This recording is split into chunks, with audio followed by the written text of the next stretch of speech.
Hello and welcome to this yet another edition of That Catholic Saints Guy. I'm your host, Brian O'Neill. And today we're going to talk about a guy who I've come to believe is a friend of mine, even though he and I never met. I was 12 when he was executed, and his name is John Bradburne. John is the most prolific poet in the history of English literature. Now think about that for a second. Shakespeare, John Donne, Robert Browning, T.S. Eliot. You think of any famous author of any type of genre of literature, he wrote more than any other person in the English language, which is just an amazing feat in and of itself. But he accomplished an even greater feat, we can pray, in that he became, during his lifetime, a saint. And he helps us understand how we would like to become saints. And joining me today to talk about him is Dr. David Crystal, a professor of linguistics, or at least was once upon a time. Doctor, welcome. Thanks for joining us here on the show. Hi, Brian. It's a real delight to be with you. Thank you for that intro. Thank you. And you're absolutely right about the size of the corpus, by the way. I mean, let's put some figures on it. Okay, let's do it. Yeah, John Milton wrote about 20,000 lines of wonderful poetry. Right. William Wordsworth wrote about 50,000 lines of wonderful poetry. Wow. Shakespeare, depending upon how you count the plays and so on, wrote about 80 or 90,000 lines of splendid poetry. John Bradburne wrote, at the last count, 173,000 lines of poetry. So indeed, he is the most prolific poet. And it's a fact that's been recognized by Guinness World Records. That's amazing. Well, before we get any further, tell us a little bit about yourself, please. Well, I'm speaking to you now from my home in Holyhead in North Wales. For those of you who don't know, Holyhead is a little port town in the top left corner of Wales. It's the place you get the ferry boat from if you were going from the UK into Ireland, into Dublin and back. And this is where I live, and this is where I grew up. And although I didn't spend my whole life here, I was working in universities in Bangor, in London, and in Reading, down in the south, near London, for many years. In 1984, I came back to Holyhead to live with my family. And the house I'm speaking to you now is just in the corner of Holyhead. Well, the link with John Bradburne follows from that. Do you want to hear about that, Brian? I would love to. Please go right ahead. Because it's an amazing set of coincidences, if there is any such thing as coincidence in this life. Perhaps there isn't. In fact, there isn't in this particular case. It must all have been part of the big plan. Because when we came back to Holyhead to live, the house we bought was owned by the parents of an old school friend of mine in first school, primary school. Kevin and I went to school together here. And we bought the house from his folks. And when that happened, Kevin used to come around and say hello because, to see the old place. And we would catch up a little bit. And one day he comes up to me and pulls out of his pocket an airmail letter from John Bradburne. And it's a verse letter. In other words, the entire letter, even though it's domestic in character, is written in metrical verse stanzas with alliteration and assonance and rhyme and all the things you'd expect of a nicely crafted poem. And it's just about everyday things, hello, Kevin, how are you? All of this. I'd never seen anything like it before. I said, where did you get it from? And he said, well, from John Bradburne. Who's he? Who he? I had no idea. And Kevin explained that in the 1970s, he was traveling around Africa. Kevin was trained as a teacher. And also he is a great musician. Kevin's concerts are well attended in this part of the world.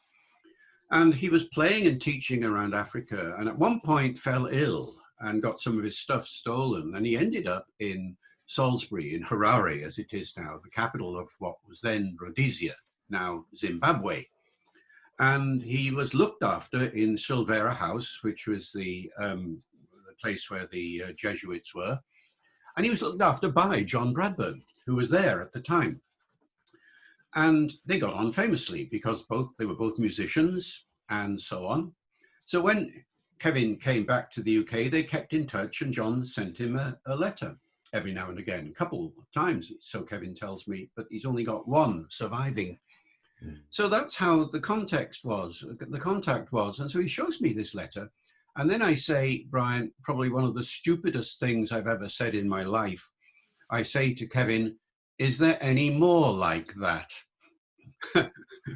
And he says, well, I think there is, you know. I'll put you in touch with Celia, that's Celia Brigstoke, who is John Bradburne's niece, who in the 1990s starts the John Bradburne Memorial Society.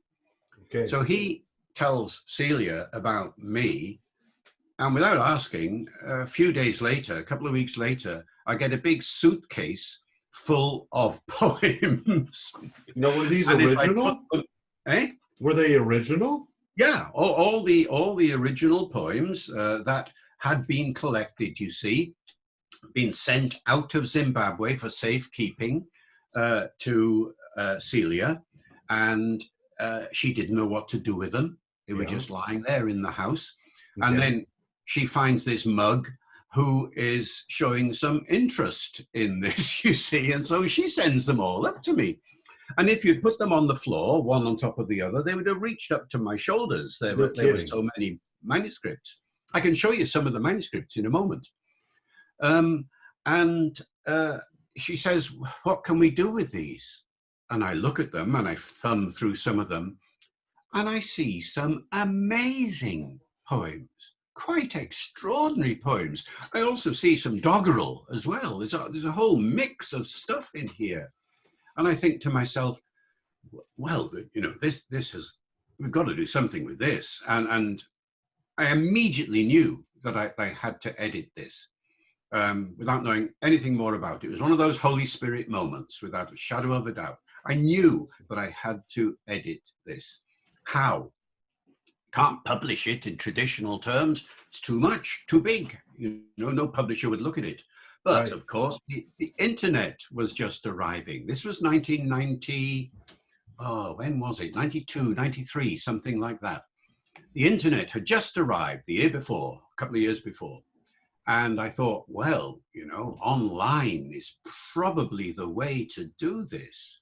Mm-hmm. And so in the mid-90s, we start the process. I had a team of people here working on other projects, and one of them said she'd like to help a little bit. So we start the process of typing up each poem into a database. Hilary, my wife, helped, and this other lady helped as well, and a couple of others, you know. Anybody helped. If the milkman came to the door, he would help. It was one of those situations. There was so much stuff to be put online here. And altogether, it took about 10 years or more to get everything up. It's all up there now. I can explain that in just a few moments. Okay. And that's how it all started. You know, I ended up using up 10 years of life. But I mean, gosh, it's been the most rewarding of all projects. And I went out to, because you know, I went out to Zimbabwe and so on and so forth. Yeah, when you read his poetry, as you say, some of it is just jaw-dropping and some of it's just okay. But for a man who wrote first drafts of everything, who never or rarely revised anything, everything that you see is just from his mind to the page and then to your eyes as you read it. It's something you would expect that not all of it's going to be perfect, but some of it is just incredible. Of dreams. Give those among them pride of place that shape whole histories through destinies elect. From heeding them knew Joseph no escape in Genesis, but followed them erect. On their interpretations hung the weal or woe of some. Through Bible as we read, till we arrive at 4, whose deep appeal, being obeyed, for gospel made God's speed. What is the stuff, and what the nonsense then, of those most odd and barely Godward things, which find we us a-riding past our ken, nightmares and fantasies on bat-like wings, kaleidoscopic matter, where collide into a pattern facts from every side, and fancies too, and facets of our pride.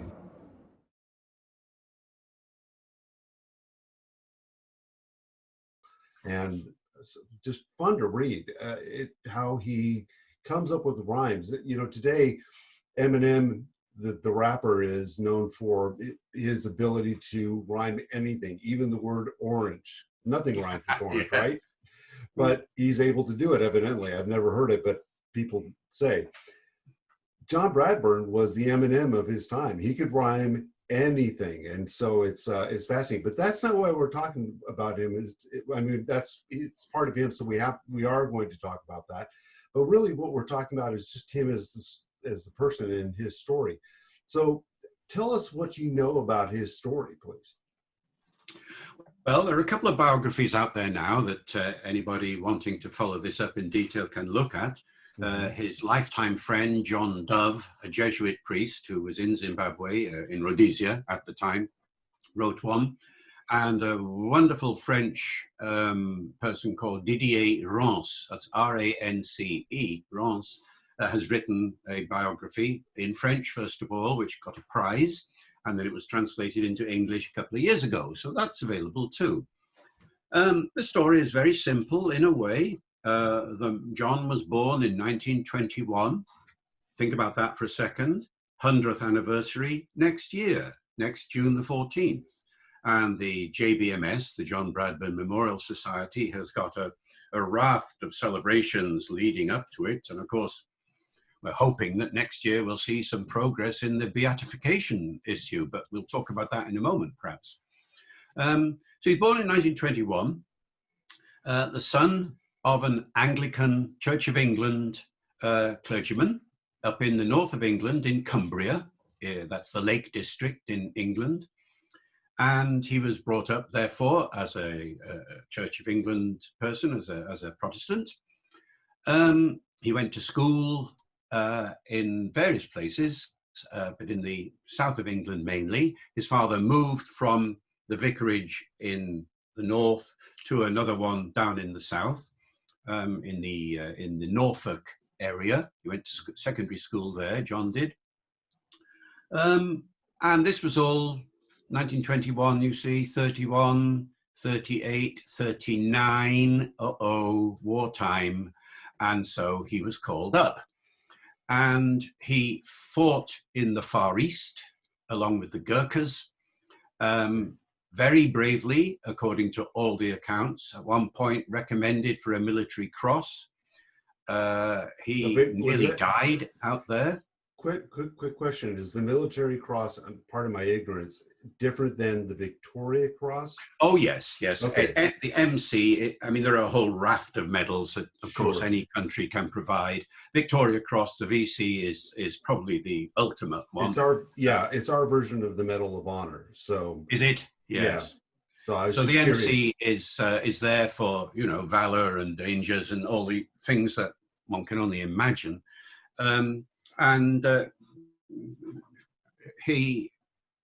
The stories are just amazing, but the important point is this, that there came a point when he had to leave the area, had to escape from the invading Japanese army, and he just managed to get out with a colleague, fell ill along the way, suffered from malaria, became very, very dangerously ill, surprising that he survived really, but managed to get onto a boat, which took him to India, where he and his friend John Dove, who eventually became the priest, got to know each other. And in India, he encountered Buddhism and Hinduism and so on, helped to develop what would become one day an enormous ecumenical spread of religious interest. And it is said that while he was out there, possibly in the malarial phase, maybe earlier, maybe later, he had some sort of vision. And this stayed with him, a religious vision, I mean, a Marian vision, very likely. And this stayed with him, and he remembered this during the rest of his life and refers to it occasionally in the writing. Anyway, he stays in India for He while. was with the Chindits, right? With the Chindits in Burma. That's absolutely right. That was the group he was in. He never talked about the wartime experience. There are no poems about the wartime experience. People don't, do they? You know, people who come back from war often say nothing. Sure. So a lot of that wartime period is clouded in a bit of mystery, but we do know a fair bit about it anyway. And Didier writes it up very graphically in his biography. Oh. Anyway, he comes back to this country, doesn't know what he's going to do. He now knows that he has got some sort of spiritual awakening taking place, but does not know how to implement this, to manifest this in some way. He starts to write poetry. He had only ever before that written one or two pieces of doggerel while he was in school. But now he starts to write it a little bit more seriously. We're in the late 1940s now. Okay. He's looking for a job. He finds jobs in London and various places, never for very long. He was a sacristan at Westminster Cathedral, for instance, for a few years. Looked after the Archbishop's house and things like that.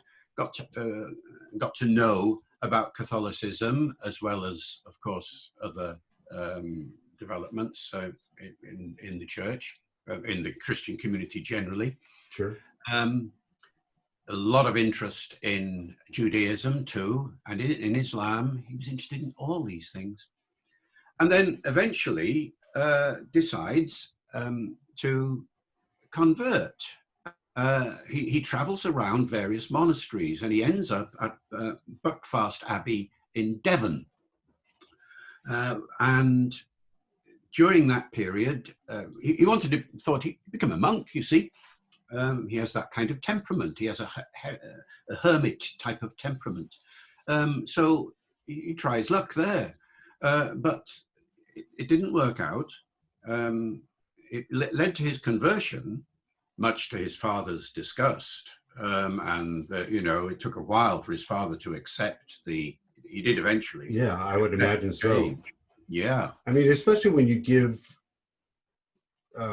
consideration to how anti-Catholic Britain was from the early 1600s up until our very day.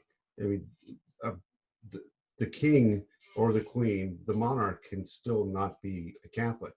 That's right. Yeah. And George IV got into some sort of hot water, some degree of hot water, because he had married surreptitiously a Catholic. And I can even the prime minister be Catholic while he's in office or she's in office? Oh yeah. Oh, okay, yeah. So that would be fine. Yeah. Because things are changing dramatically, but you only have to think back to the most recent saint, John Henry Newman, and the period when he was living, and also a convert, of course, and huge controversies and antagonisms between Anglicans and Catholics at that time. Correct. And so John indeed was found himself in a somewhat embarrassing situation, but he had no qualms about this. This was definitely the way forward for him. And he was going to be a monk. No question about that either in his mind. But the people at Buckfast said, no, you're not monk-like. You're not the monk type. And eventually he left, but he thought, no, all right, if they don't want me, somebody else will. Now, I don't remember the exact number of monasteries he tried, but he became very much a wandering minstrel type of person, looking for a home in a monastery, staying a few months in one place, then in another place, realizing eventually that it was not right for him, or the advisors there would say, no, John, this is not right for you. Or he would leave of his own accord. Tried again on the continent. At this point, also decided to do some traveling, traveled a lot in Europe, went to Israel a couple of times. And there are diary studies, which are online, I can tell you about those later, in which he recounts his travels through Europe and into Israel. Turns up at the Western Wall in Jerusalem, stands in front of the Western Wall along with all the Jews up and down beside him, and sings Catholic psalms there.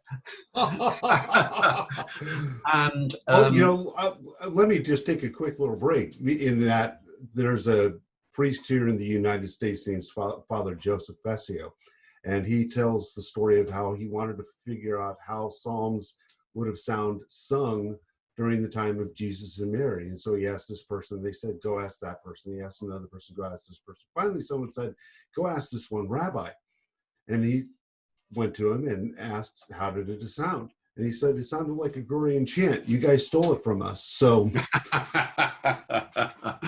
And in fact, he got a very sympathetic reception, according to his own account. That's wonderful. The rabbi who was praying next to him on the wall, sort of turned to him and said, well, what are you doing? And John explains what he was doing. And the rabbi said, God will bless you for this, So there was a certain mutual sympathy there. John himself always saw himself as very closely, intimately connected with Judaism. He often signed himself John Bradburne, Jew, at the end of one of his letters, for instance. And really? Yeah, wow. As to defend himself, he would say simply, well, Jesus was a Jew, so what? So he was very, anyway, to get back to the point, he was struggling to find his vocation, and the Israel visits he hoped would solve that. And they did to a certain extent, in that he ended up in another center in Belgium, in Louvain, where once again he tried to find a vocation amongst the congregation there. But all of this fails. And eventually he writes to his friend John Dove, who by this time was a Jesuit priest who was with the African missions in what soon become Zimbabwe, at the time Rhodesia, southern Rhodesia, of course. And says, is there a cave out there where I can come and pray, come and do something useful with my life, as it were? And John says, sure, come on out. We've got room for people like you. And so in the 1960s, John goes out to Rhodesia, works for a while at the Jesuit Center in Harare, doing various caretaker type jobs of one kind and another, writing poetry, as he had been doing previously. The poems are starting to build up now, but even so, not that many by the early 1960s. And then at one point, as part of the missionary activity, there's a trip out to a little place 100 kilometers northeast of Harare. Okay, about 60 miles, so basically an hour away. An hour's drive away, yeah, to this little place called Mutemwa. M-U-T-E-M-W-A, though the spelling varies a little bit. And this is a leprosy settlement. And he goes there with a friend. Can't remember exactly what the reason for the visit was, to deliver some supplies, I think, or something. He'd never been there before. And they get out, and he looks around and he sees the lepers in a terrible state of unbelievable filth and degradation. One trying to eat with no arms or anything, trying to eat food from a dish where the dogs and cats were also eating from. That sort of thing he recalls in his writing. And he turned to his colleague who was with him and said, I'm not leaving here. I'm staying here. Wow. The colleague said, you can't, you've got nothing, you haven't brought anything, you can't, what would they say back in Silvera House? He says, I am, all right, I will come back and get my stuff, and then I am coming back here. And that's exactly what he did. And he stayed there for the rest of his life, really, making the occasional trip away for various reasons, the odd, holiday's the wrong word, but break, shall we say, from it.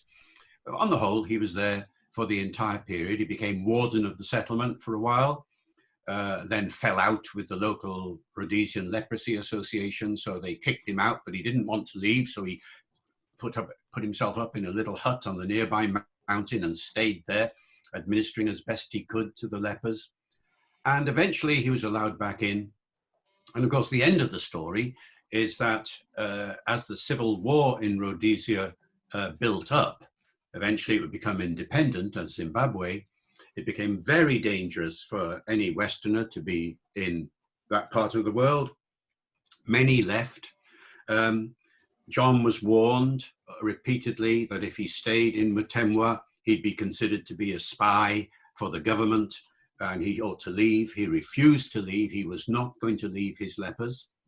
And eventually a group of guerrillas came one day in 1979, abducted him, took him away and killed him. And at that point, you know, the stories begin, of course, the stories about special events, miraculous events, and all the rest of it, which we can talk about in a moment. But that is the core of it. His death was hugely condemned, but he was one of many who were killed. Many priests and nuns and so on were killed in that period. But John's death was very, very special because of the way in which the lepers themselves and all the others treated him as a friend, as a guide, as, well, all the good things that you would want when you are in that kind of very difficult situation. And since then, Mutemwa has become a place of pilgrimage. So every year on the anniversary of his death on September the 5th, not this year because of the COVID restrictions, but in other years, thousands, tens of thousands of people would go to Mutemwa, hear mass, climb the mountain that John used to climb to the top, have all sorts of celebrations. And when the launch of John's cause for beatification was introduced last year, there was a huge gathering there at Mutemwa of all the priests and the bishops and everybody. A lot of music and dancing and joy.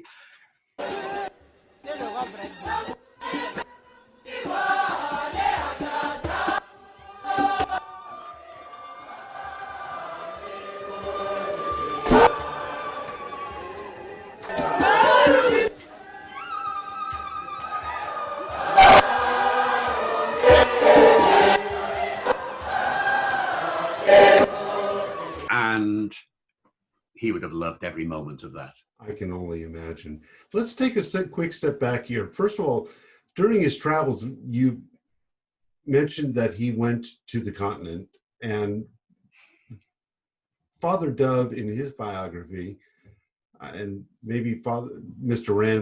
Rance is done the same sort of thing, but he goes to Italy and he becomes a sacristan at a church there and becomes beloved by the people. How did they just all speak English, or did he learn, was he good with languages? Did he learn Italian? Oh, well, he has a sort of smattering, yes. Okay. He was quite good as a linguist. I mean, he had learnt Latin and French at length when he was in France for some time. Okay. And you know, he picked things up when he went to Africa. He learnt some Shona, not very much, but enough, you know, to get by. And of course, the Italians would have had some English as well, and they would have cobbled together a conversation. Yes, this is his traveling through Italy. He spent a lot of time there, walking for the most part, occasionally getting a lift, wanting to see all the special sites, wanting especially to go to Assisi for St. Francis. John himself became a third order lay Franciscan and wanted to be buried in his Franciscan habit, which we can talk about in a little while. Okay. And while he was in Italy, he was wandering around. You know, he went to Rome, he went to various places, and he ended up in this little place where indeed he was a sacristan for quite a period. I forget exactly how long, but you know, for a year or so. He only left because the death of his father took place and he went back to England to help look after his mum. Yeah. Anyway, the significance of that, you see, is that on the hilltop near where he was working, there was a shrine, a Marian shrine. And it was at this point that he devoted himself to Mary and entered into a mystical marriage with Mary. Now, the notion of a mystical marriage is unfamiliar to many people. It was very, very common in the Middle Ages. You know, nuns would enter into a mystical marriage with Christ. Priests would enter a mystical marriage with Mary, Mary being mother of the church, and so on. So anyway, he does this. And that intimacy that he fosters with the Blessed Virgin then controls him basically for the rest of his life. Because you mentioned at the very beginning the number of poems that he has written. And indeed, it is the most remarkable amount of poetry in English ever written. The question is, how can you do that? And how can you write such amazing stuff? Leave the doggerel aside. There are a few poems that are rubbish, but the vast majority are either good or brilliant. How can you do that without any mistakes? I can show you in a moment a manuscript and a typescript with not a single change in it at all. And it's not only good in content, but it's carefully crafted with rhyme and alliteration and all the things you'd expect to see. And he does this line after line after line after line after line. We know how fast he wrote, because sometimes he says, I am starting this poem at 9 o'clock, and then I have ended this at 9:13, you know, and you look and you see, how did you do that? And his answer is very clear, because she told me how. Who? Blessed Virgin tells him how. Wow. She dictates to me what I say, he says. Now, I don't know what that means. I don't know whether it means ideas come into his head, which, because he says at one point, I had no idea what to write. And he writes a poem in which he says, and she told me, write about God's love to man. That's what he says. Well, shameless plug alert. There's a similar story in my first book, which is called 39 New Saints You Should Know. Oh, yes. He's now Saint Jose Anchieta. But back then, Blessed Jose Anchieta, he was captured by Indians, and he wrote this poem, this epic poem to Our Lady. Would write it out in the sand because he had no writing utensils. He would memorize it because they lived on a beach. And then he would memorize that, come back the next day, write out more, and it became this epic thing. He was there for a year or so, so you could tell that he had time on his hands and not much to do. But that's the sort of thing that Our Lady can inspire us. That kind of action. So anyway, I'm sorry I interrupted. No, not at all. But you know, it's good to see. In fact, I'm just looking now. Here's the relevant poem. It's part of a huge poem he wrote, if you can call it a poem. It's 10,000 lines long. In a book, it's called Ut Unum Sint, that they may all be one. Really? And just listen to this. Where have we heard that from before? Just listen to this bit, Brian. Okay. The poem begins, or this verse begins, I did not have the least idea what I should say, yet knew that all about wide living wonders were. I loved the breath of summer and its pleasant day, as also winter's sunset and the frosty air. I'd seen the beauties of an oriental clime, the dwelling and the wisdom of a distant race. I'd listened rapt to music's harmonies sublime, and knew the fascination of a woman's grace. But still I waited, sad and dumb, with aching heart, because it seemed that there was naught which I could do, except to gaze on loveliness. I had no art. Then spake our blessed Lady, and my life was new. She said, my child, give me your hand, I'll guide your pen, and we will write about the love God has for men. And that's just amazing. There were moments there where I felt emotion kind of welling, because it's just so, it's like listening to a beautiful piece of music. The notes themselves aren't the thing that really gets you. It's the notes conspiring together, if you will, that form this whole and are able to make you produce some sort of feeling or emotion in you. Yeah. And that's really incredible. Now he says that I've known a woman's grace, and yes. I would think that it would seem to me it could mean one of two things. It means he's dated before and maybe even fell in love, or it could mean that if his muse, he has for his muse memories of beautiful women who would have kind of inspired some sort of poetic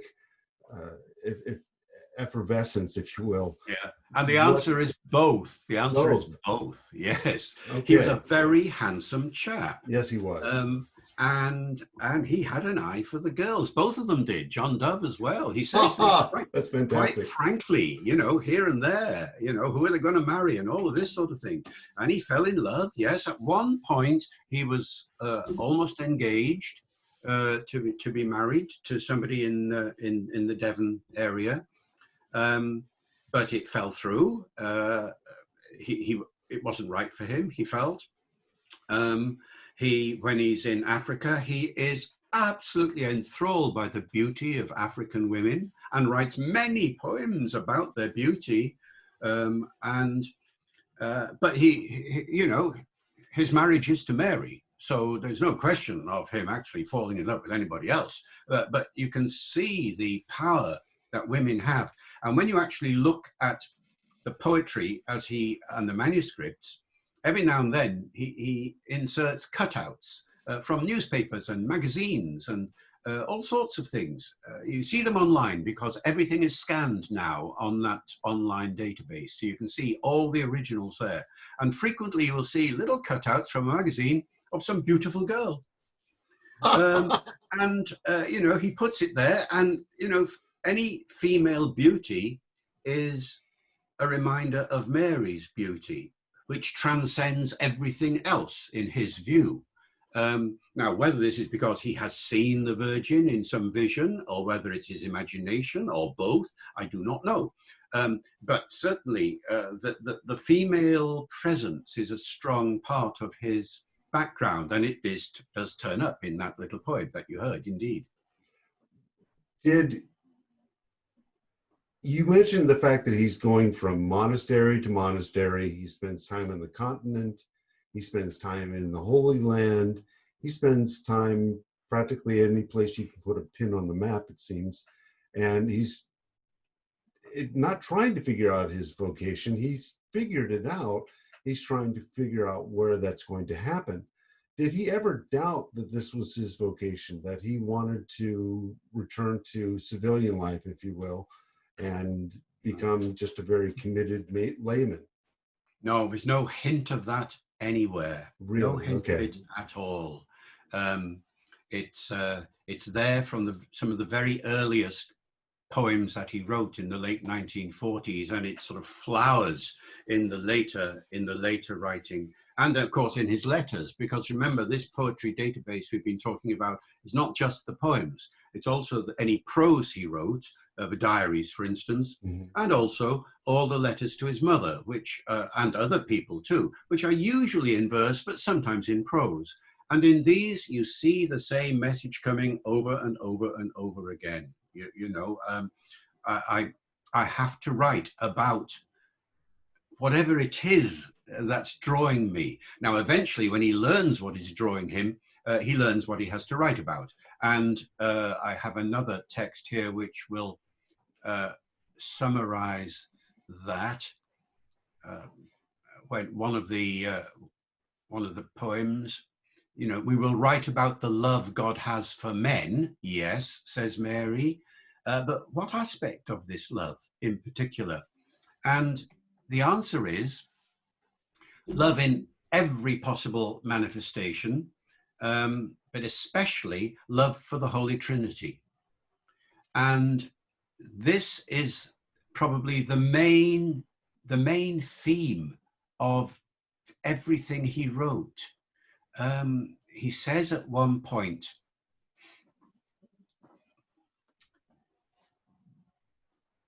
my main task, he says, as a poet, is to explicate the Trinity, to explain what the Trinity is all about. And he writes various poems. He uses various analogies. He says, we call the Trinity a mystery? No, he says, it's as simple as falling off a log. And here are some examples of how he talks about the Trinity. He uses analogies. God the Father, the thought. God the Son, the word. God the Holy Ghost, the voice. So, the thought, the word, the voice of one in three, our Father, Son, and Holy Ghost of God. They are the persons of the Trinity that Christ defined, not thus as earth he trod. Neither the church has done till now, nor odd is it to be esteemed that she, the church, has given but to me, her mutt, the nod, which indicates the answer to a search. He calls himself a mutt, you see. Sure. And says at another point, I am assured that it is up to me to write this down as clown and troubadour. In other words, Mary has told him, explain the Trinity to the world, John. That's your job.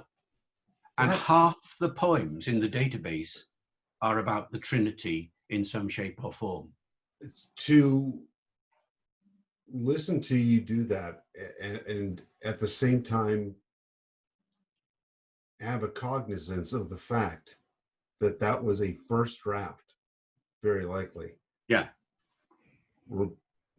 Remarkable is a very poor word. The English language has many great words, but I failed to find one in it that would really express the depth of my astonishment that he was so regularly able to craft and create in such a fashion. And well, let me show you. Excuse me a second. I'll just go over here and please pick up. When I go and give talks on John Bradburne, I have a little traveling exhibition, which marvelous.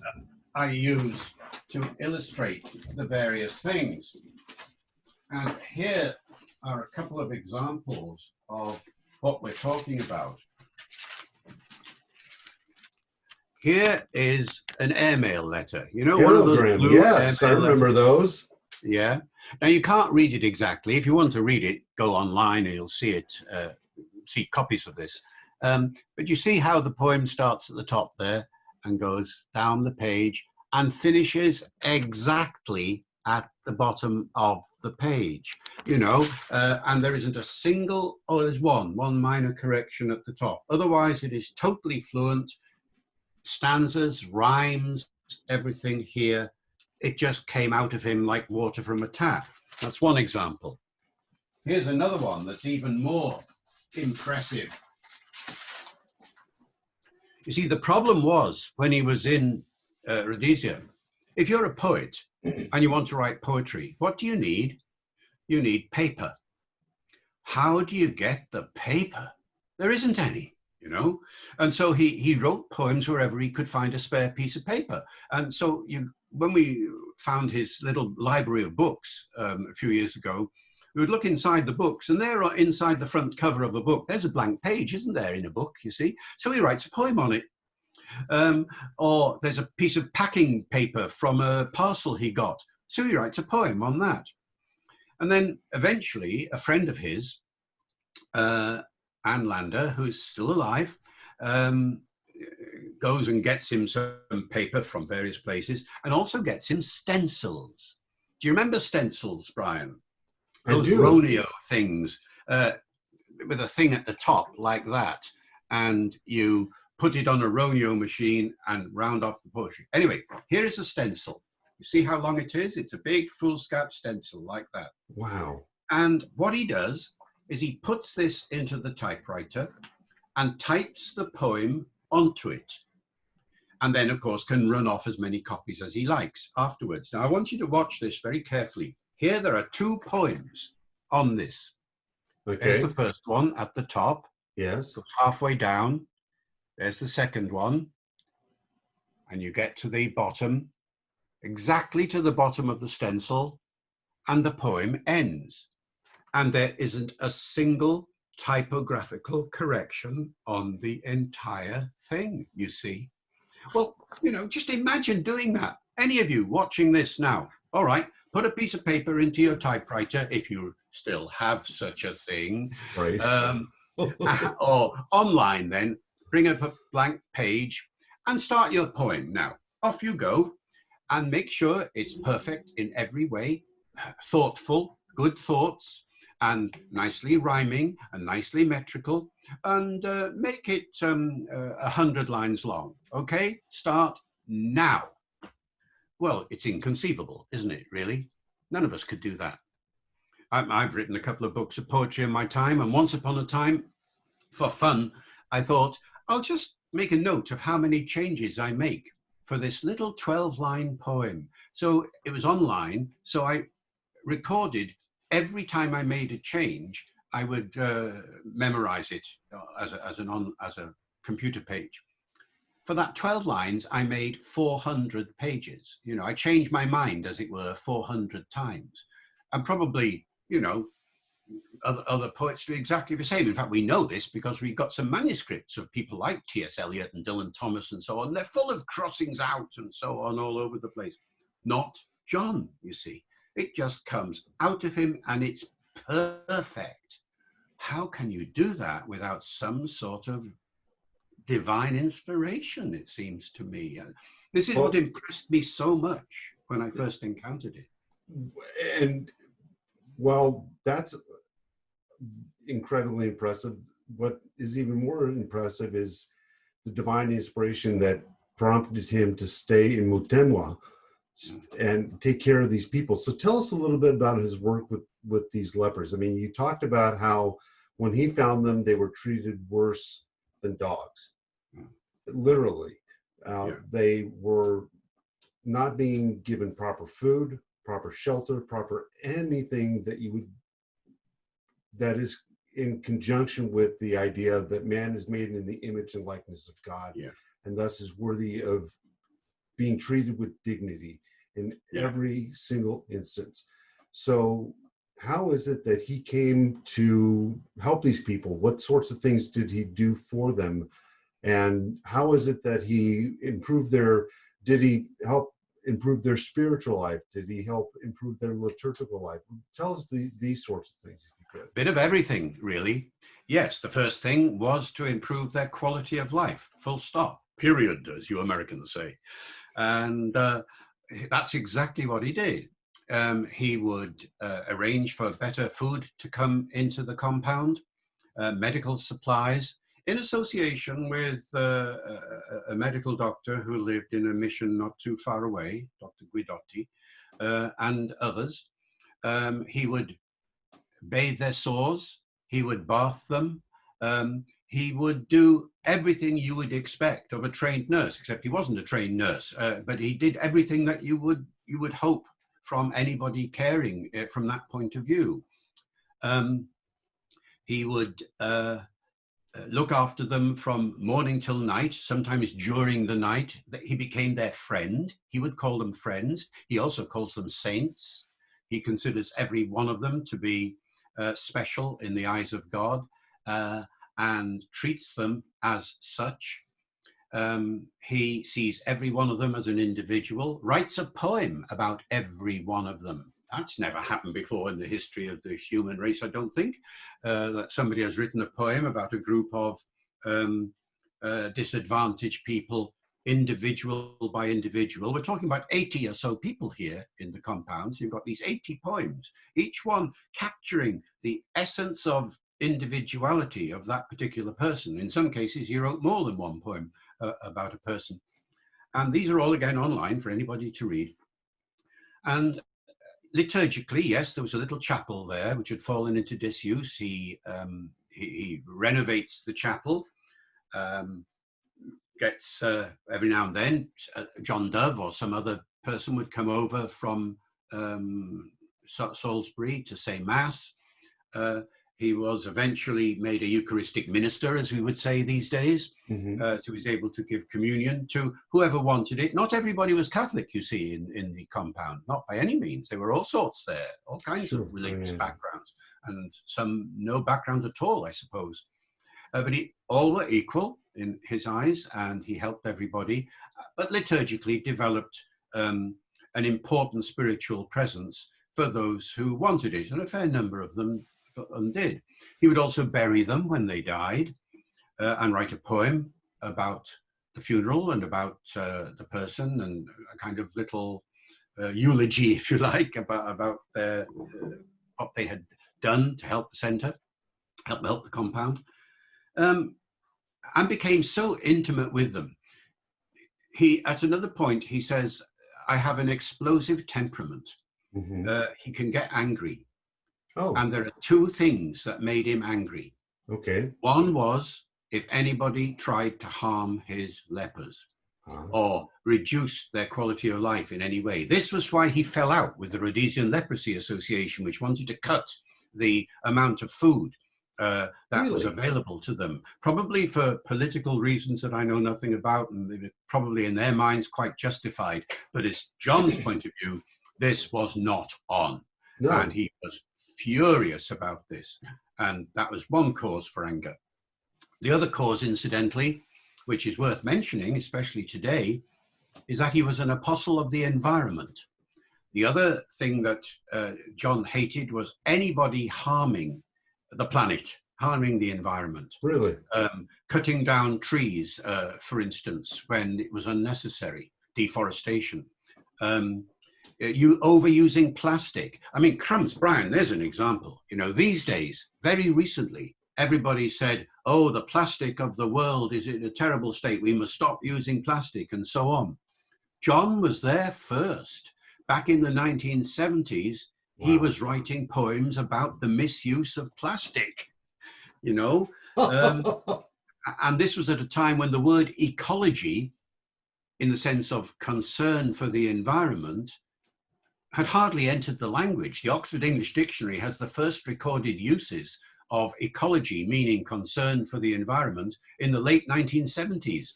John was writing poems about ecology in that sense in the mid-1970s. You know, he was there first, or one of the first. So that was the other thing that made him furious.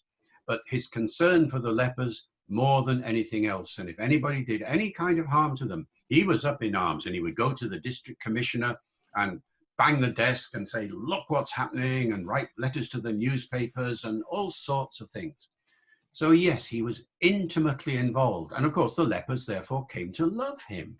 Well, I would imagine so. And, as a friend, not as a boss or anything like that. right. You know? He was really their caretaker, their servant. And there are lepers, of course, from that period still alive. At the launch of the beatification in Mutemwa last year, one of the people from that period, my Coletta, was there, and she and others would say, you know, about John, how he was one of them. Really, I mean, that kind of identity is rare, it seems to me. To me, one of the things that speaks most greatly to his sanctity and his dedication to these people as images of Christ, as Christ in a distressing disguise, is how because when he had that falling out with the Leprosy Association, it wasn't, they kicked him out.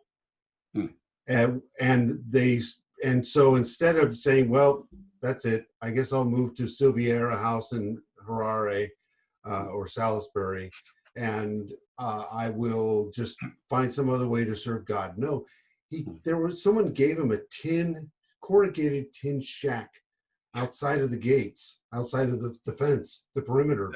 And that's right. I mean, yeah, you have to know the geography here. Well, please go ahead.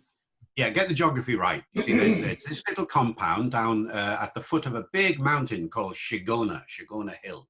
Okay. Which is where he went up and down to pray every day. And it's a bare outcrop of granite, really. So when he's kicked out, he doesn't go far. He goes to the mountain and I suppose in some sort of crude tent or other, and decides to live there. But everybody's worried about this because there are, animals, lions, tigers. Who knows what's out there? Lions and tigers and bears. Oh my! He says, "Oh my," and worse. So he's out there, and then his friends realize what has happened. The news gets out very, very quickly, of course, and they come to his help, and they come in and they build the famous tin hut. Yes. Which is now still there in a place of pilgrimage, and eventually he comes back and lives in it as a, when he was, as it were, rehabilitated some time later. But yes, he would not leave. He was not going to go far away. He's not allowed to directly go into the compound and minister them, but there's nothing to stop the lepers coming out to him, you see. Sure. And so he was able to continue. And then eventually, he was given the status of Eucharistic minister, so he was able to go in. He was then allowed to go in, not as a warden, because the warden was already a different job, you see, but Sure. as a minister, and therefore keep in touch with them that way. So, that's how it happened. Judging by the landscape, I've never been to Zimbabwe. Maybe you were there for the beatification, but judging by what it looks very much like Southern California, where I spent all of my formative years. Which in Southern California is basically an irrigated desert. It's very arid. It's just a dry, hot place by and large throughout most of the year. Zimbabwe, the pictures I've seen of Mutemwa and the surrounding area looks to be the same. So you're in a tin shack, man, and you have the sun beating down on you. The pictures I've seen of this tin shack, I don't recognize anything akin to a window. So he must have been at some points, and there aren't a lot of trees around either for shade. So what is it that it must have been, physically it was miserable, but spiritually, how did he keep that vigor and that passion for the people he served alive? Because humanly speaking, no one can just do that year after year, and he did. Yeah, but he did. That's the thing. I mean, he had a few breaks, as I mentioned, and occasionally would go into Harare. But on the whole, yes, he was there day after day after day. It harmed him. He fell ill at one point. He was near to death at one point with some sort of disease.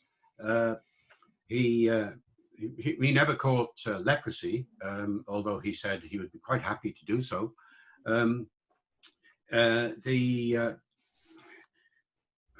The thing is that the difficulties of this situation, the heat, the dust, the insects, the fauna and flora, the trees, the landscape, the bareness and everything, this is all grist to the mill, you see.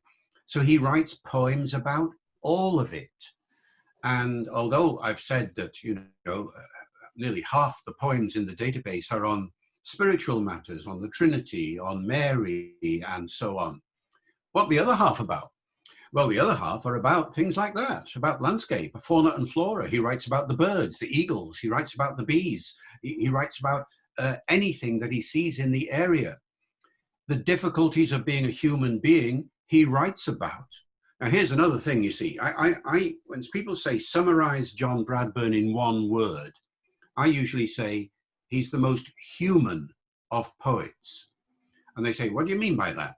And I say, well, look, what do you write about if you're a poet? Right? Hello, I am a poet. What shall I write about? I'll write about the most wonderful things, about sunsets and all that. And of course, a lot of poets do. Fine. I think I shall never see anything more lovely than a tree. Or, who wrote the poem about the daffodils as a carpet? Wordsworth, about the daffodils. Yes, that's right. Now, John does that. But he also writes poems about, oh, I'd love a cup of tea. So he writes a poem about a cup of tea. He'd love a cup of coffee. So he writes a poem about that. I'd love a brandy. So he writes a poem about that. He hates interruptions by telephone. So he writes a poem about that. He thinks televisions are a waste of time. So he writes a poem about that. Now here's the clincher, Brian. Here's the clincher. He writes about the difficulties of the human body. He gets constipated.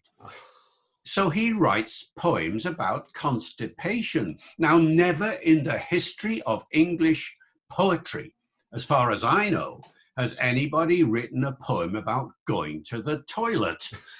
But John does, you see. And it's this kind of thing which is so appealing. You know, he's one of us. Yes, I agree. I'm like him in so many ways, and so many not ways, but you know. Yeah, sure, I get it. Oh, John, you're talking to me now. And the bishop who gave the talk at the canonization, the launch of the beatification process last year, made this point. You know, we need saints like John for two reasons. One is that most saints, well, you'll know this more than me, Brian, but most saints are clerics or nuns, you know, priests, nuns and the like. Very Right. few lay saints in the history of the church. John is very much a layman intended for sanctity, and a layman who is quite prepared to show what it means to be an ordinary person living in difficult circumstances. Most of us would just shut up about it and never tell anybody about it. Or he writes poems about it. And so his humanity shines through what is written. Now, let's hit the rewind button a little bit, go back to England. And I seem to remember there was a connection. We talked about St. John Henry Newman a little bit. There was a connection with him that he either was living at was it that he was living in an Oratorian house, or at the place where the desk on which Newman was, or you know, said his first mass or something. Newman's office and his desk and so on in the oratory have all been preserved, and you can go and see them now. John never had a setting like that in the UK. He had various places where he was working in which he wrote, but none of them are of any significance. I mean, you know, they're not shrines in any sense. Sure. The only place where you can see the working environment, including his typewriter and things of that kind, is the tin hut in Mutemwa. So it's difficult to make the parallel, but there are all sorts of parallels. There's a priest in Birmingham called Peter Conley, Father Peter Conley, and he's written a book on John Henry Newman. And he and I have been in correspondence because we are both struck by the similarities between the two as writers. Interesting. Newman is characterized in his poetry and in his prose too. Don't forget, he was a poet as well. Sure. And a novelist. In the everyday allusions he makes, the down-to-earth allusions, which made people think that Newman talked like them, you know, the sort of thing that people say about politicians sometimes, you know, they talk like us, naming no names. And the same thing has happened with Newman, and is happening with John Bradburne. John Bradburne talks like us. He makes analogies to everyday things that you and I know about. And so there is this analogy between the two. And the other great poetic analogy is with Gerald Manley Hopkins. In fact, I was in Ireland 5 or 6 years ago talking to the Hopkins Society of Ireland. And they wanted me to talk about Hopkins and Bradburn. And there was a long discussion there that day about the similarities between the two. Poetic similarities, for example, in the use of alliteration, but also, and concept similarities, you know, converts and topics and things like that. But also the way in which Hopkins reaches out to people by talking about things that everybody would recognize and understand. John Bradburne's the same, really.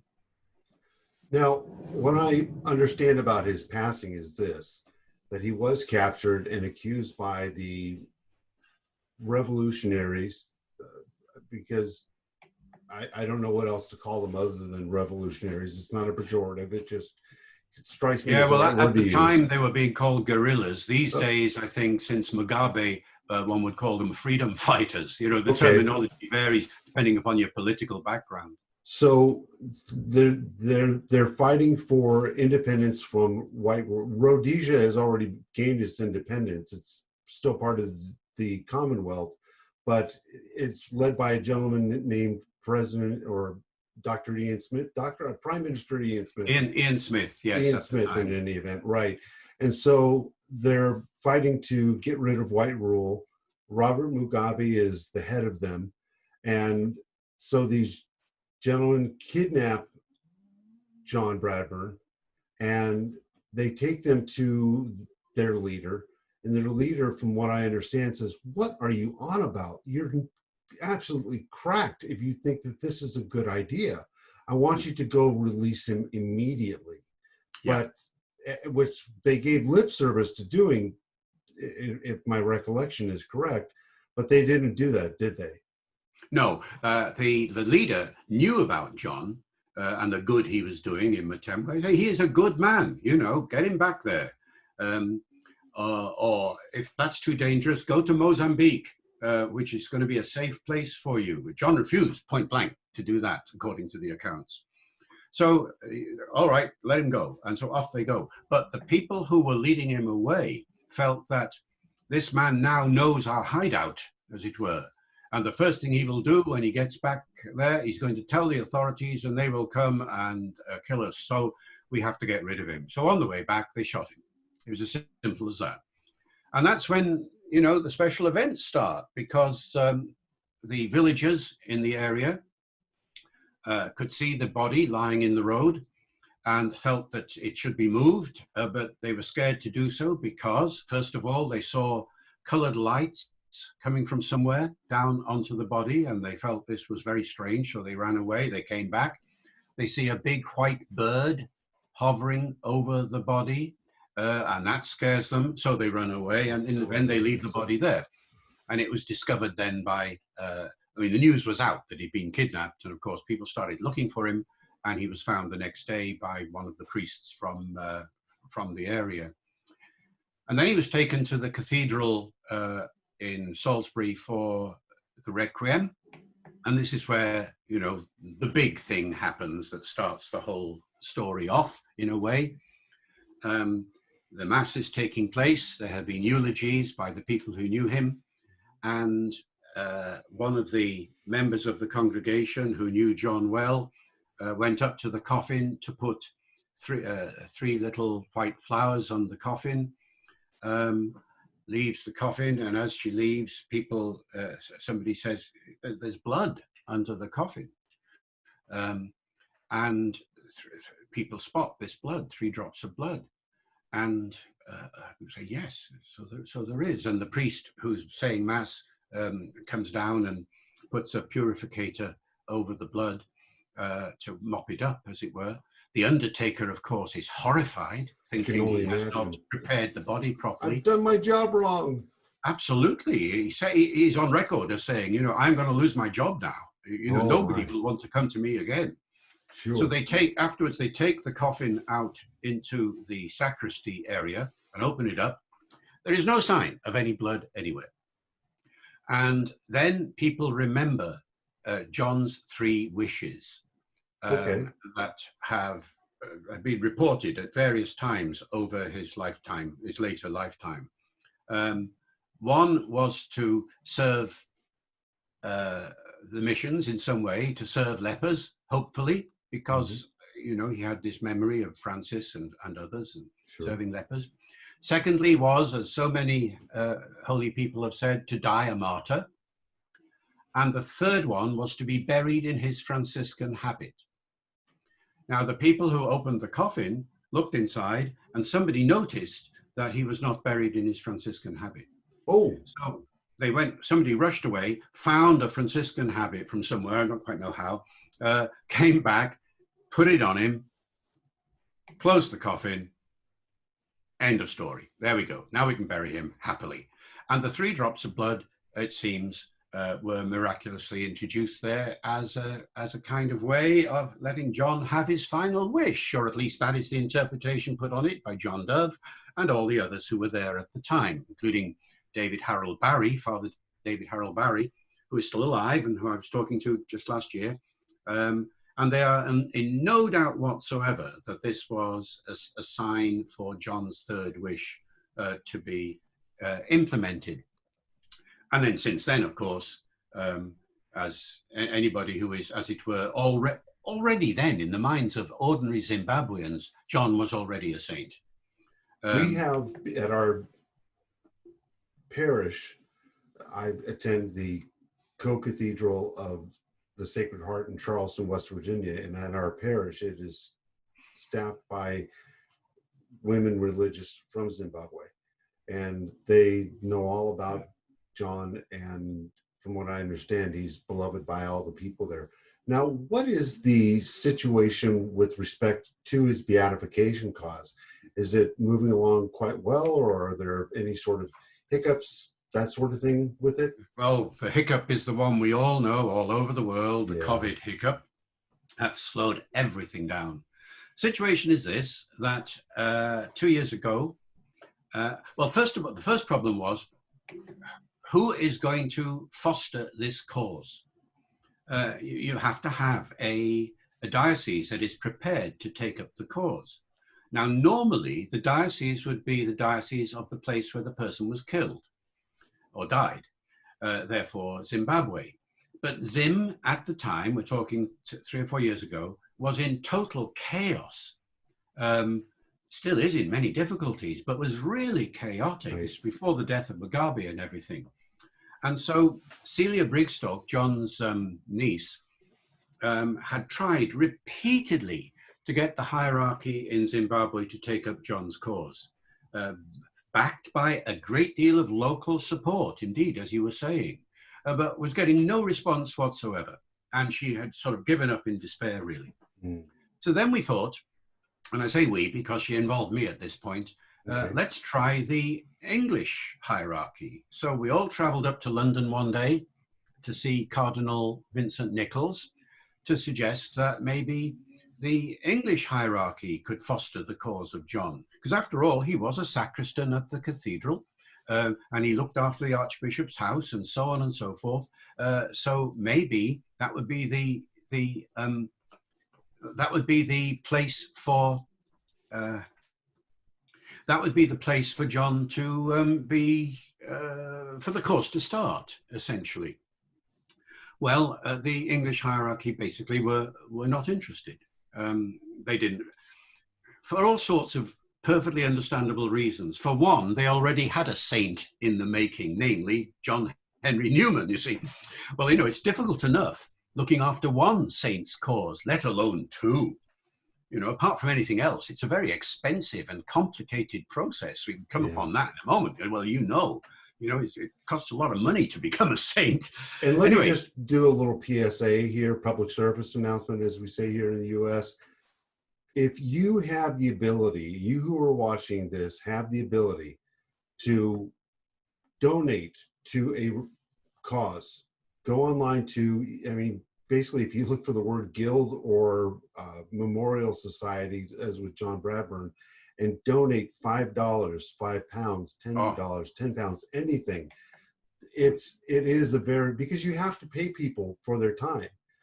Well, you can't just have them absolutely. volunteer all the time. That wouldn't be just. So, Yeah. it takes people interviewing folks. It takes people going out and collecting information and these sorts of things.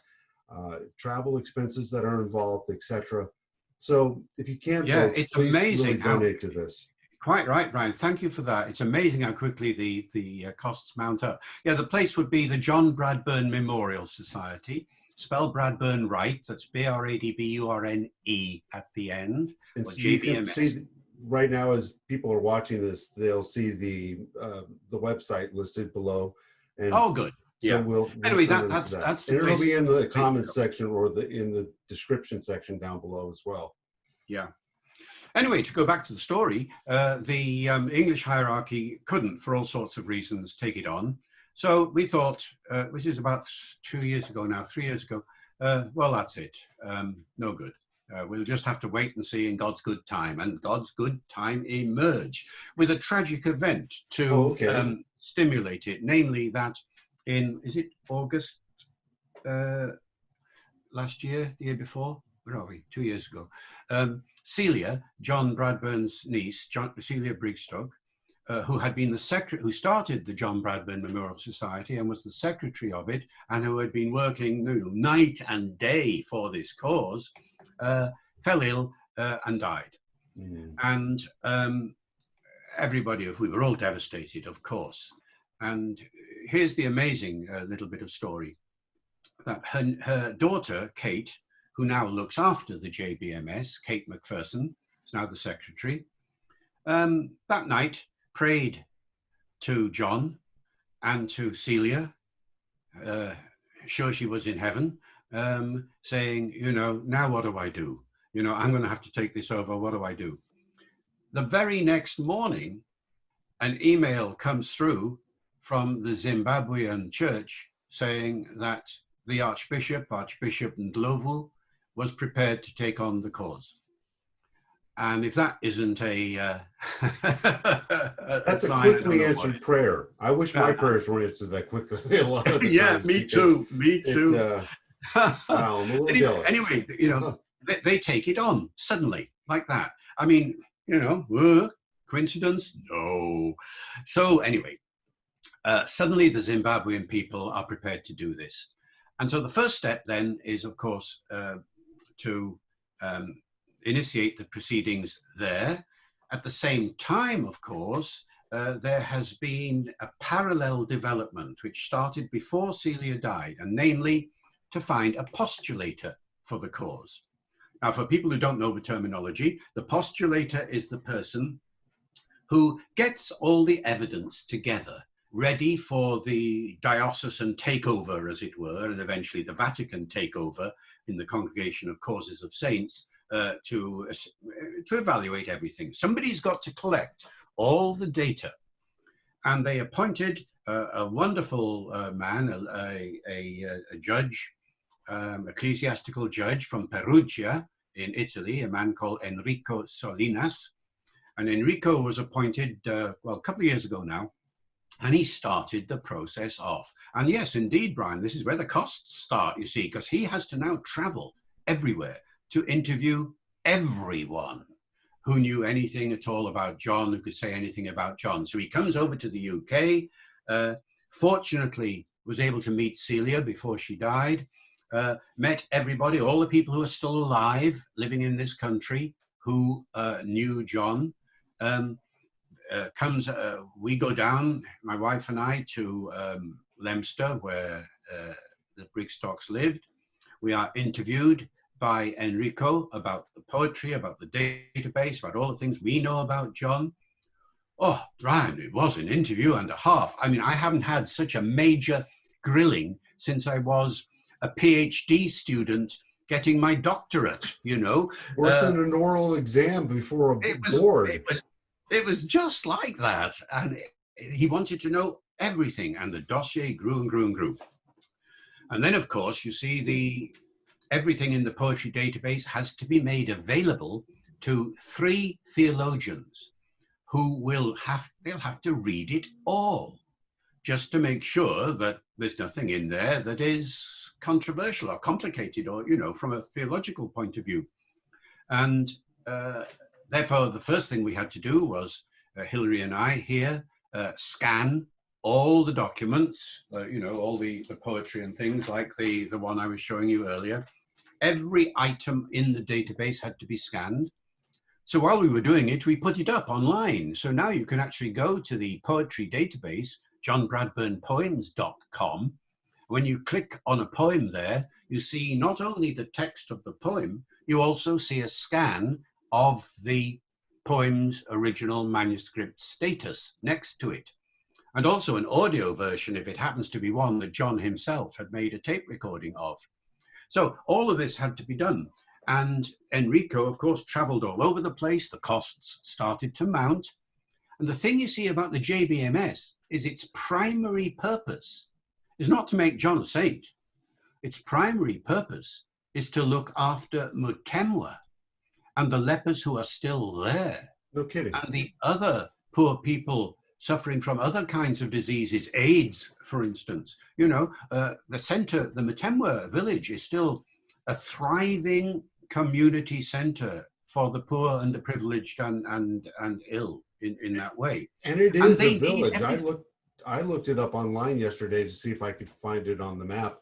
And Mutemwa is nearby, the town nearby, but Mutemwa itself, Google Maps will find Mutemwa, but it won't show the name Mutemwa except for something Right. very vague, a few shops that are nearby. Yeah. And that It's sort of just thing. too small. We're talking about something that is perhaps 1 mile from one end to the other. No, not even that. Not even Really? that. You know, half a mile from Wow. one end to the other, off the beaten track, near Motoko, as you say. But you know, it just wouldn't be noticed by any. You know, I imagine Google Earth probably can see it at some point or another. But yes, it's still there, and it still needs everything, you know. I mean, it's, of course, a lot of things have been sent out there. The huts have been refurbished. They now look lovely compared to what they used to. But they still need, you know, water facilities and all the things that make a quality of life reasonable. So the John Bradburne Memorial Society, and of course, remember, Zimbabwe's economy has gone woof. Yeah. So everything's costing the earth there now. So Thank the you, Robert JBMS, McCabe. yeah, JBMS's function is to do as much as it can. And here's the problem. With limited funds, you don't want to spend funds. John would hate this, to have funds devoted to making him a saint Good point. at the expense of helping the lepers, you see. So Right. there's a double bind situation here. And that's why at the very beginning, the JBMS had a crowdfunding campaign online, you know, one of those sites, which raised a few £1,000s, enough to get the postulator process off the ground. And it's still doing as much fundraising as it can. So yes, anything anybody can do to help would be absolutely marvelous. Now, So the current situation yes, is that Enrico has compiled a huge dossier of stuff, still a few things to be done. The next step is for the Congregation for Causes of the Saints the next step was to await the official launch of the cause. That took place last year. Okay. If you want to see that, by the way, it's still online through a Zimbabwe Broadcasting Authority. You can still see the Mass that took place. You can also see this year's anniversary Mass from September that was recorded there. Not so many people there this year, of course, because of COVID. And the next step is for the congregation to acknowledge all of this and to appoint the theologians that will do the final readings and things like this. And to make the first step. I mean, there are the 3 steps: servant of God, which I think has already been achieved, beatification, and then eventually canonization. So it's a beatification process that we're hoping will initiate now. And Enrico was telling me that they hope this would get off the ground this year, but for obvious reasons, everything has been delayed. But I'm hopeful that we will see in the new year, especially as COVID restrictions release a little bit and things hopefully get a bit better, that we'll see that process continue then.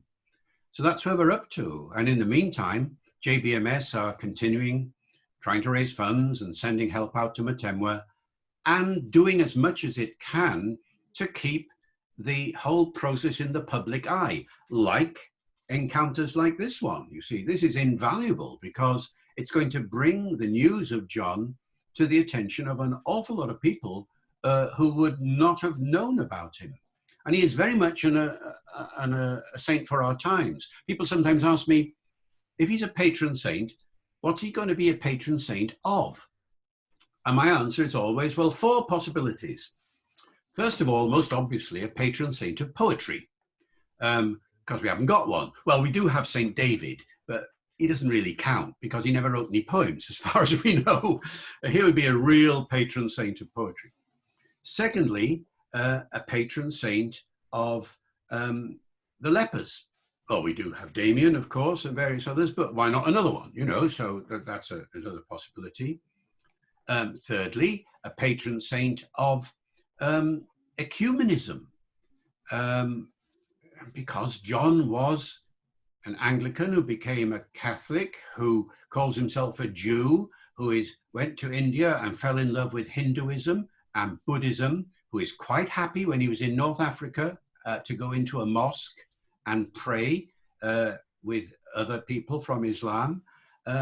He is the most extraordinary ecumenical figure I've ever encountered from that point of view. And he writes it all up, so it's there. The evidence is there for anybody to read. So maybe a patron saint of ecumenism.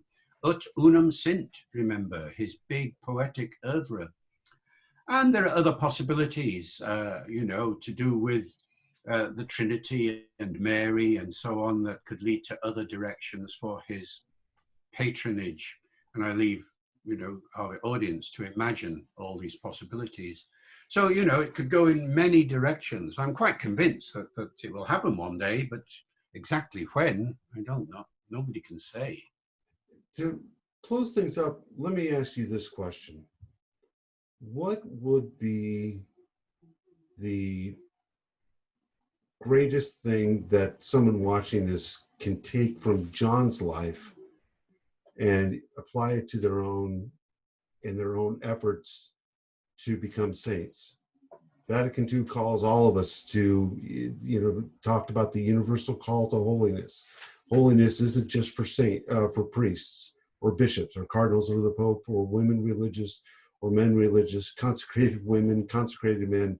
It's for moms and dads and laborers and professionals and everyone around the entire spectrum. What does John teach us about being a saint that the average everyday person can apply to their lives? I think the main thing is to look at John's emphasis on love. Love is everything as far as he is concerned. Well, we know the cliches, you know, God is love and so on. But love is there, not just at that level. Love is in the work you do with the lepers, with your concern for others and so on. Now, in the little collection I put together called John Bradburne on love, let me just show it to you. Where is it? Over here somewhere. John Bradburne on love, this book. This is a collection of his best poetry on love, and the sections are interesting because he talks about love in an everyday sense, you know, our love for each other, love for wife and husband and that sort of thing. But he also talks about love in a spiritual sense. There are sections on the Trinity. Trinity is a trinity of love as far as he is concerned. The love of Jesus and Mary, love in Mutemwa, all kinds of contexts. And interestingly, you know, some of the pictures that are here, we're talking about John and the lepers, loving them, always with a smile on his face. And so I would say love in that sense. And the focus, two things in particular. One is, if I had to say, which poems do you start with? I mean, where do you start? Well, if you go to the poetry database, you'll see a little heading, where to start. And I select there some of the poems where you should start. Now, if I had to sum this up in two words, I would say Trinity and Mary. Because for John, the two are closely intertwined. The church is Mary in the sense that Mary is the mother of the church. I mean, she had God inside her. So therefore, Mary is the place to go to encounter the Trinity at its closest level. So the poems at one point, he's very daring. I hope the theologians don't get upset by this. He talks about not just the Trinity, but the quoternity. Mary being the fourth, as it were, you know. Well, if you have God you have the Trinity inside you at some point, then, well, why not, you know? So, well, tricky one, maybe. But still, the thing is that the message that John gives, if that is his main commission, go, teach about God's love to man. That's what Mary told him. Go, tell them what the Trinity is all about. That's what Mary told him. So that's where I would start. I'd read as many of the poems about the Trinity as possible, many of the poems about Mary, and through those two trends, I think one would see all the other aspects that we've been talking about now come into some sort of perspective. The concern for lepers, the concern for our fellow people, and all the rest of it will fall into place if one starts there. On the other hand, if you're not so abstractly inclined, the other way around is to go from the bottom up, as it were, and start with the poems about the lepers themselves. Because each individual poem, at some point, will have a little link to Mary or the Trinity or Jesus or the Bible or something. And you'll suddenly find yourself leaving Mutemwa, and a bit like Google Earth in a way, you know, going out and out and out and out and seeing suddenly the broader love-based perspective that I was talking about just before. And I think that in an age when poetry is not something that people read as much as they once did in our society, I want to encourage people by saying these are smacking good poems. They're just fantastic reads that will really engage you. The other thing about them I find is that they, as I read John's poetry, I stop, because invariably there's something in there that makes you pause and think about what he's talking about, and starts making you think about God, and starts making you think about your own journey with him and the pilgrimage that this thing we call life really is. So I would just leave that as a word of encouragement for folks. Dr. David Crystal, thank you so much for being with us. I so much, very much appreciate it. It's been an absolute delight, Brian. Thanks for the opportunity. And as a final remark, let me quote one of your poets, Robert Penn Warren. Oh, yeah. And one of my favorite lines from him is this one: "The poem is not a thing we see. It is rather a light by which we may see. And what we see is life," says Robert Penn Warren, which is exactly what you were saying just now. And, you know, it's just, I find exactly the same thing as you do. And I hope everybody else who's watched this little sequence will do the same. John Bradburne, one of the greatest saints of our time, I tell you what. Thanks again, Doctor. And thank you for joining us here on That Catholic Saints Guy. If you've enjoyed what you've watched, go ahead and click that little subscribe button down there, and then give it a like. Maybe do the share thing as well.